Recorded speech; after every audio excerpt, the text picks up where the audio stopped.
In the previous lecture, we have to discuss mode of the data by empirical formula and by directly. So we have discussed the mode of the data in the previous video, but in that video we have find the mode of ungrouped data. Whenever the data is given to you in a ungrouped form. So by both the forms we have to directly find the mode, and we have already done by empirical formula. But today we have to discuss when the data is given to you in a tabular form and we have to find the mode.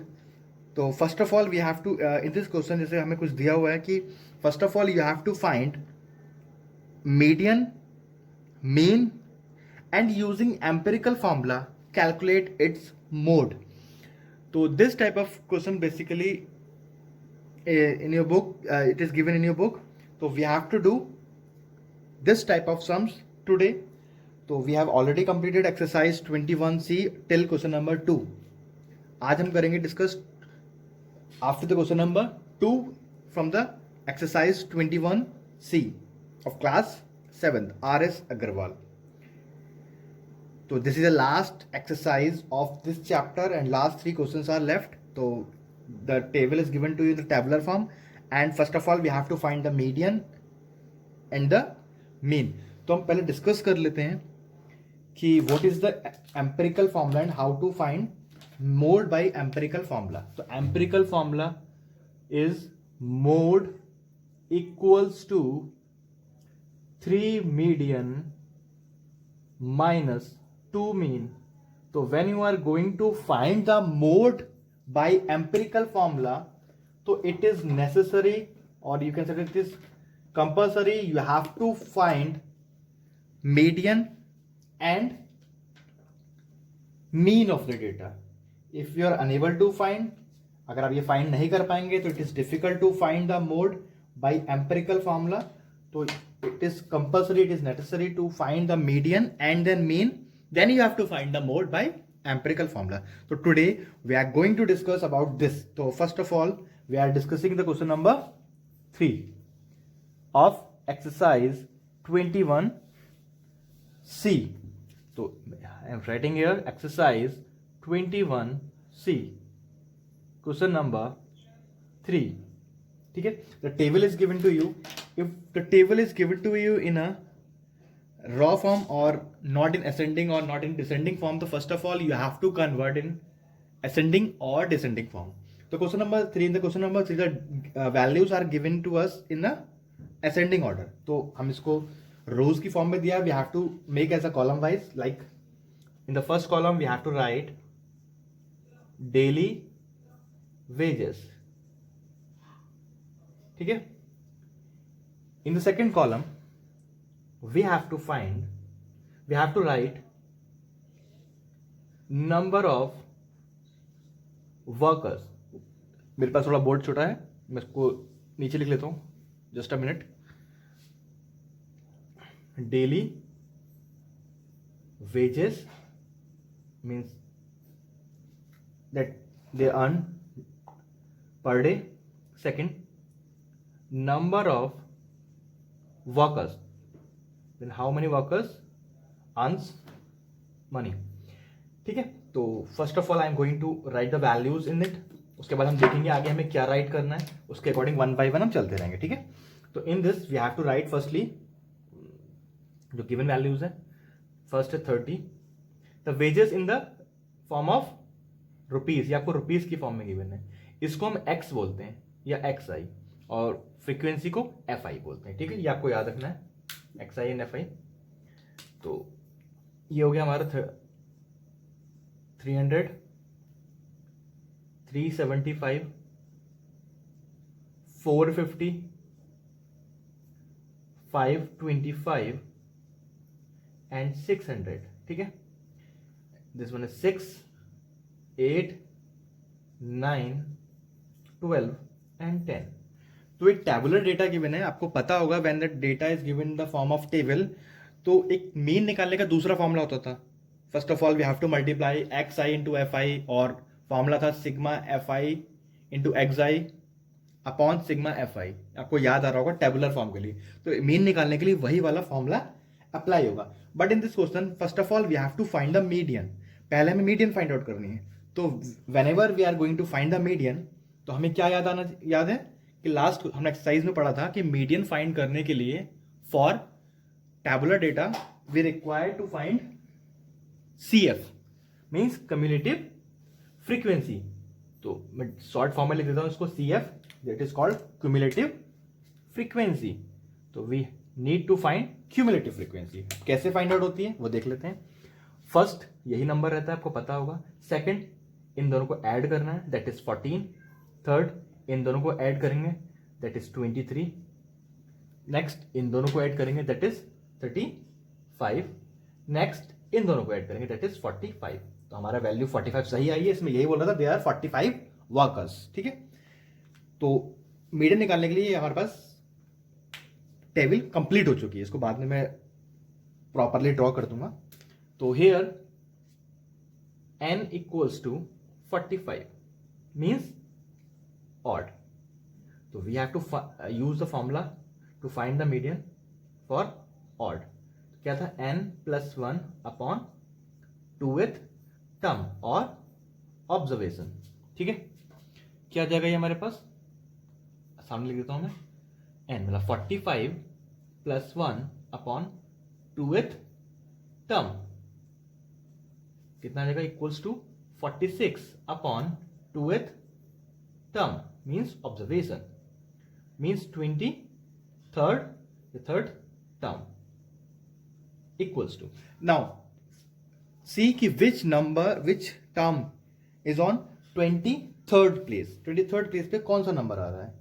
तो अगर आप देखें ध्यान से 23rd place पे ये आ रहा है, क्योंकि 9 यहां तक 6 यहां तक कंप्लीट हो चुके हैं, 14 यहां तक कंप्लीट हो चुके हैं, 15 16 17 और टिल 23 वो इसमें लाई करेंगे सारे नंबर. तो हमारे पास क्या है? 23. वो क्या नंबर हो गया हमारे पास?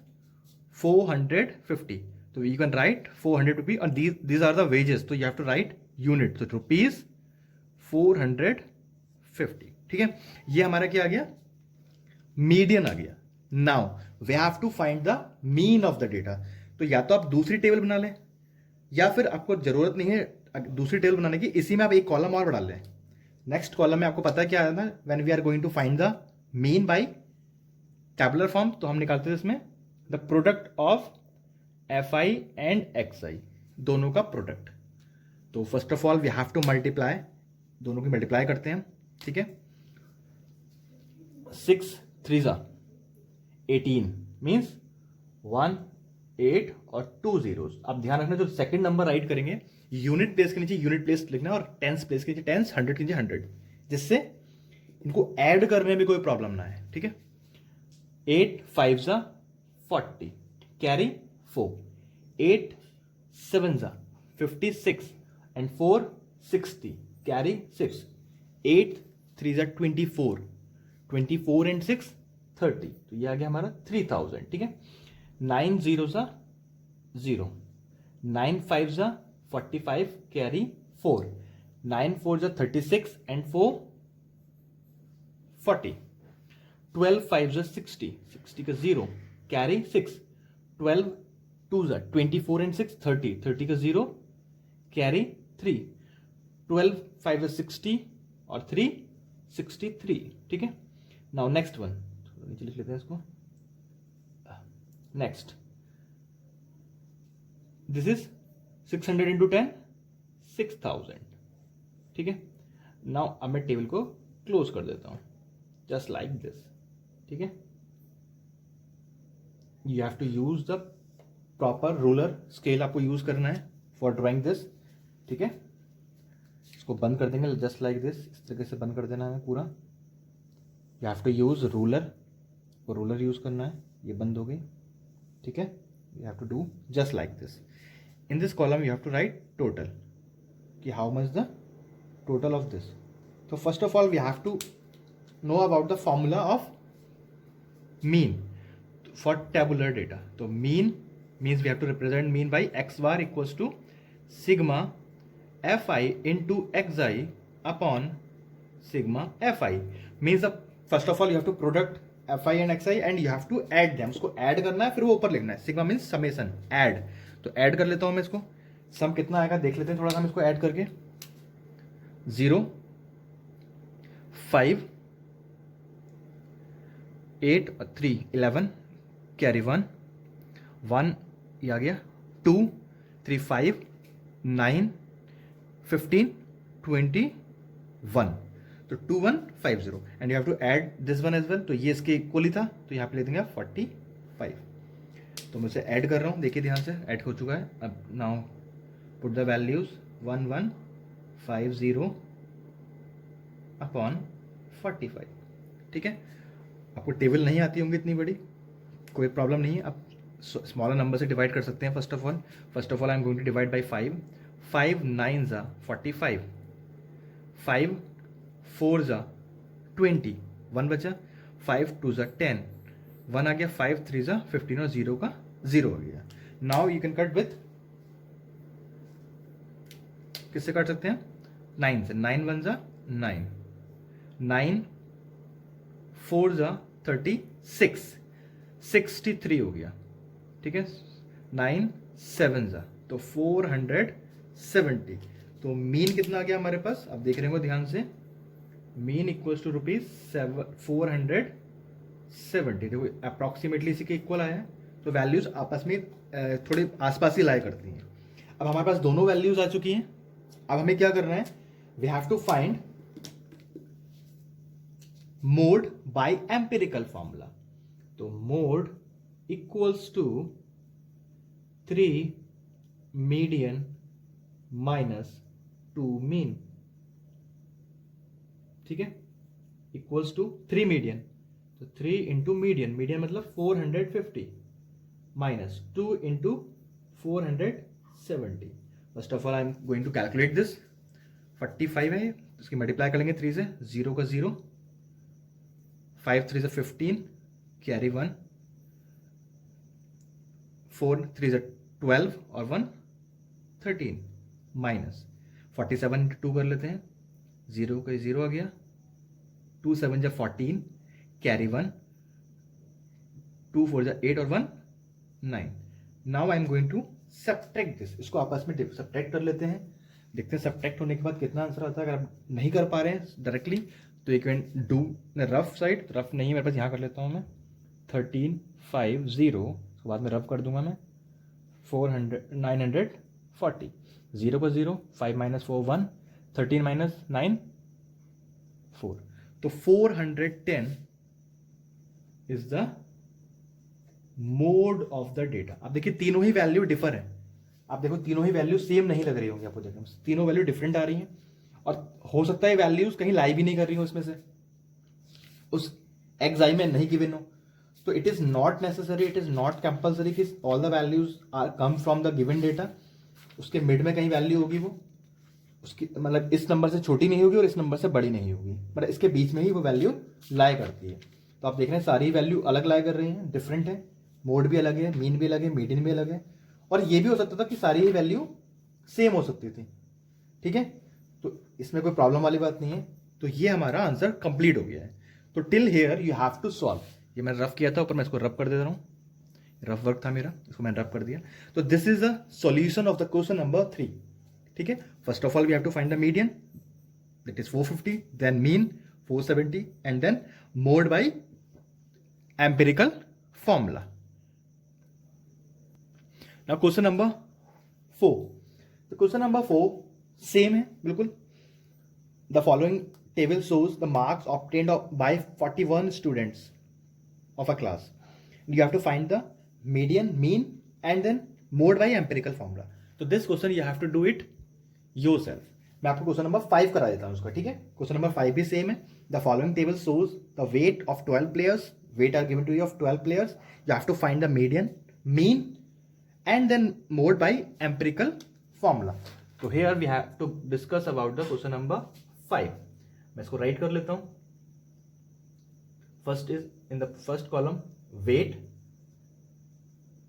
इन the second it is in kgs, क्योंकि हमें लिखना पड़ेगा बाद में. kg, then number of players, ठीक है। फिर अगेन आपको पता है नेक्स्ट कॉलम में क्या बनाया था हमने, CF and then product of FI and XI, dot का मतलब होता है मल्टीप्लाई, प्रोडक्ट, ठीक है। इसको हम राइट करते हैं सिंबल XI से, इसको हम राइट करते हैं FI से, इन दोनों का प्रोडक्ट यहां पर आएगा, ठीक है।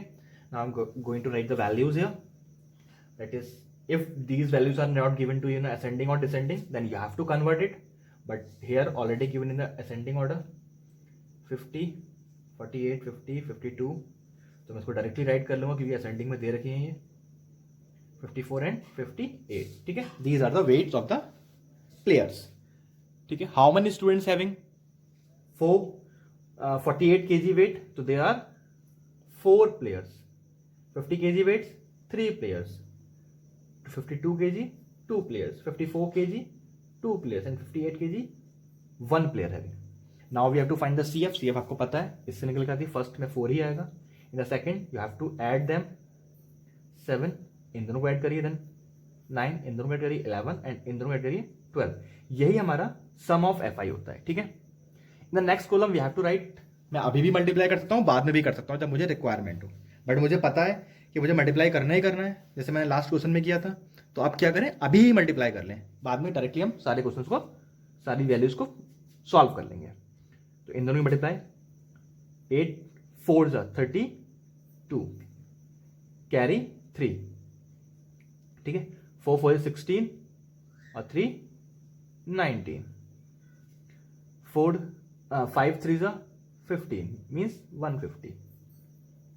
इन दोनों की इससे मल्टीप्लाई कर लिए तो 104, 52 2 104, 54 2 108, 58 बन जा 58. अब यहाँ ध्यान देखिए, मैंने यूनिट के नीचे यूनिट, टेंस के नीचे टेंस और 100 नीचे 100 प्लेस का नंबर राइट किया है, ठीक है. अब क्या करना है आपको, you have to draw the lines. इसको कॉलम फॉर्म में ड्रॉ कर दे, टैबुलर फॉर्म में ड्रॉ कर दें इसको, just like this. You have to use the ruler, ठीक है. तो रूलर यूज करना है यहाँ पे, जस्ट like this. In the last column you have to write here total, कि what is the total of this. इसका टोटल क्या आएगा, ठीक है. जहाँ तक हमें रिक्वायरमेंट है टोटल की, वो हम राइट कर लेंगे. तो इसका टोटल आपको पता है कि 12 ही आना है. इसका टोटल हम कर लेते हैं, ठीक है. 2 यहाँ देखिए 8 2 10 10 एंड 8 18 एंड 4 22, कैरी 2, ये आ गया 11 16 21, carry 2 2 3 4 5 6.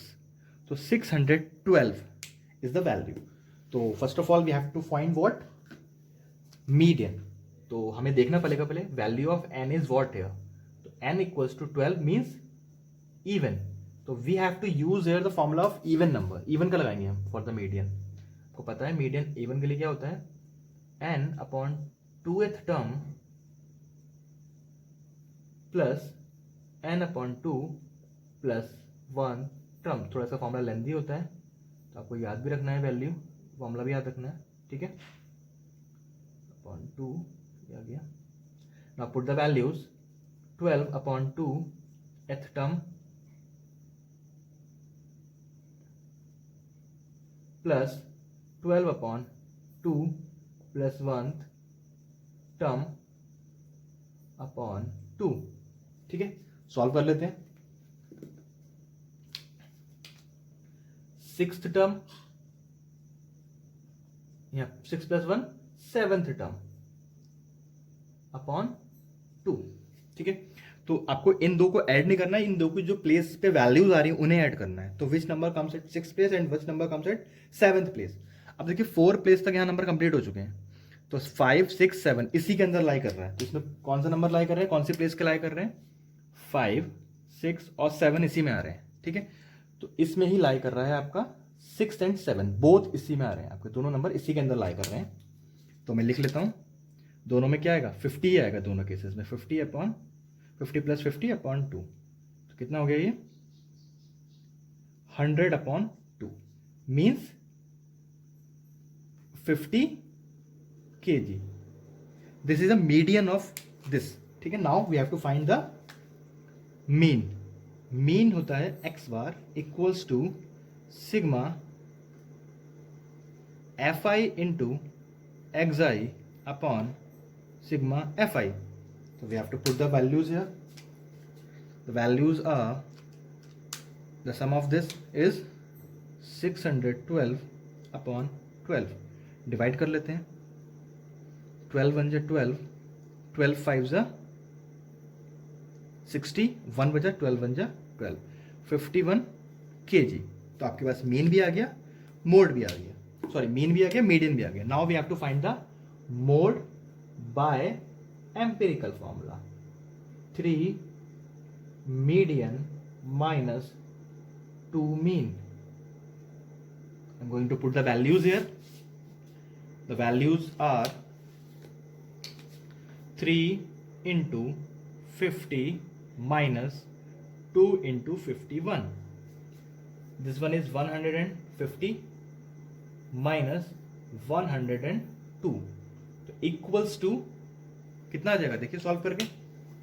If we are going to subtract this तो 48 kg, क्योंकि दीज आर द वेट्स तो we have to write the units. कितना kg. तो we have given here now we have found this value. तो आपने देखा होगा मैं पहले मीडियन निकाला, फिर मीन निकाला, देन मोड. तो median is 50, mean 51 and mode 48.